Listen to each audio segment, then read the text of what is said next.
Assalamualaikum warahmatullahi wabarakatuh. Perkenalkan, nama saya Zulfa Zahira Fitrani, biasa dipanggil Zulfa. Saya dari Universitas Islam Malang, jurusan Ilmu Administrasi Publik. Jadi di sini saya akan mereview buku yang ditugaskan oleh dosen saya dengan mata kuliah Manajemen Pelayanan Publik. Jadi di sini saya akan mereview buku yang berjudul Manajemen Pelayanan Publik, Inovasi, Kualitas, dan Kepuasan Masyarakat di Era Digital. Yang ditulis atau penulisnya yaitu Dr. Hayat, SAP, MSI. Untuk penerbit bukunya yaitu Preda Media. Tahun terbitnya di Januari 2025.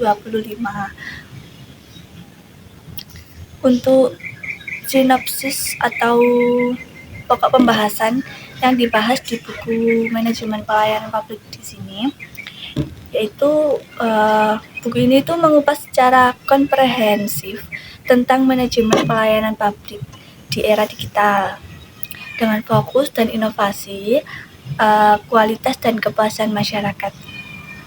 Jadi penulis di sini juga menekankan pentingnya transformasi digital dalam meningkatkan efisien dan aktivitas pelayanan publik serta peran aktif masyarakat dalam proses tersebut. Dan buku ini juga membahas prinsip-prinsip dasar pelayanan publik yang berorientasi pada kesejahteraan masyarakat serta tantangan dan strategi dalam menerapkan inovasi digital di sektor publik. Buku ini juga dilengkapi dengan epilog yang mengajak pembaca ini untuk bersama-sama menciptakan masa depan pelayanan publik ini yang lebih bagus atau yang lebih baik melalui inovasi dan kolaborasi tersebut. Yang dibahas di buku ini itu ada 12 bab. Yang pertama, bab 1 adalah pengantar. Jadi di pengantar tersebut menjelaskan latar belakang dan urgensi transformasi pelayanan publik di era digital. Jadi di sini nanti akan menjelaskan kayak apa sih administrasi publik. Untuk bab 2-nya, di sini ada ruang lingkup manajemen pelayanan publik.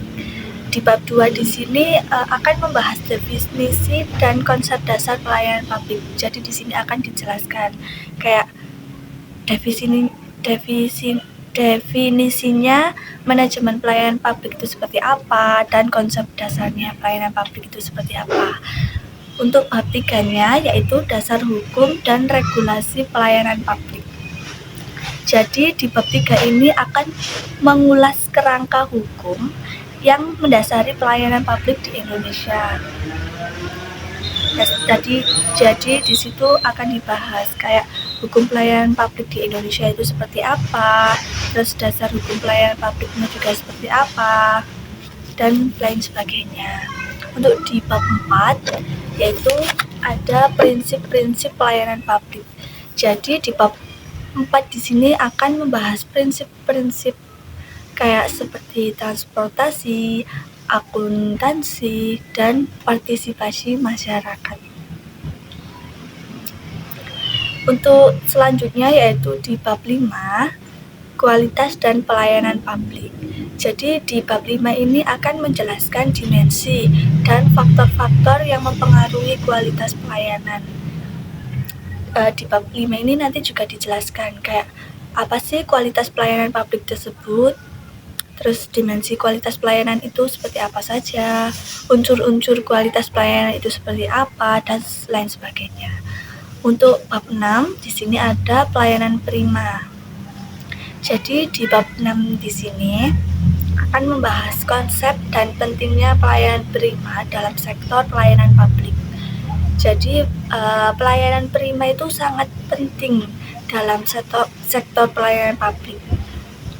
Nanti di sini juga dijelaskan kayak apa sih pelayanan prima itu, kayak definisinya pelayanan prima itu seperti apa, terus tujuan dan manfaatnya pelayanan prima itu untuk apa, dan lain sebagainya.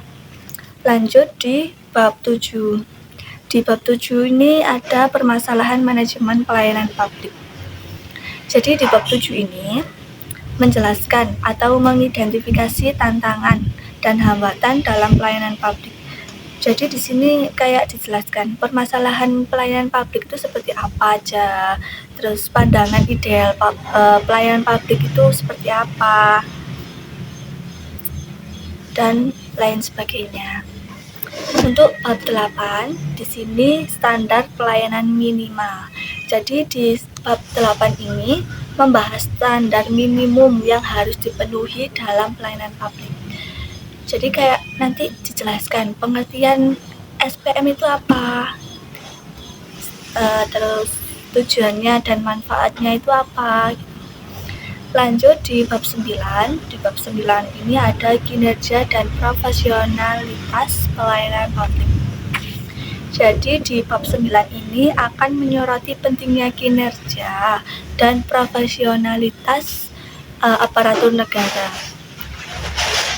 Nanti dijelaskan kayak kinerja sektor publik itu seperti apa, terus kayak sumber daya manusia yang profesional itu seperti apa, dan lain-lain.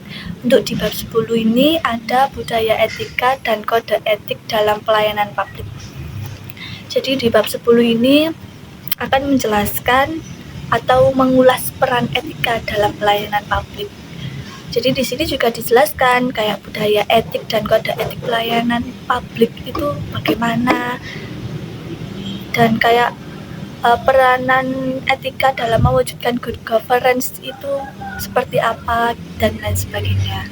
Untuk di bab 11 ini ada transparansi, akuntabilitas, responsibilitas, partisipasi publik, dan integrasi pelayanan publik. Jadi di bab 11 ini akan membahas aspek-aspek penting dalam mewujudkan pelayanan publik yang baik. Jadi di sini juga dijelaskan kayak jenis dan elemen akuntabilitas itu apa aja, dan lain sebagainya.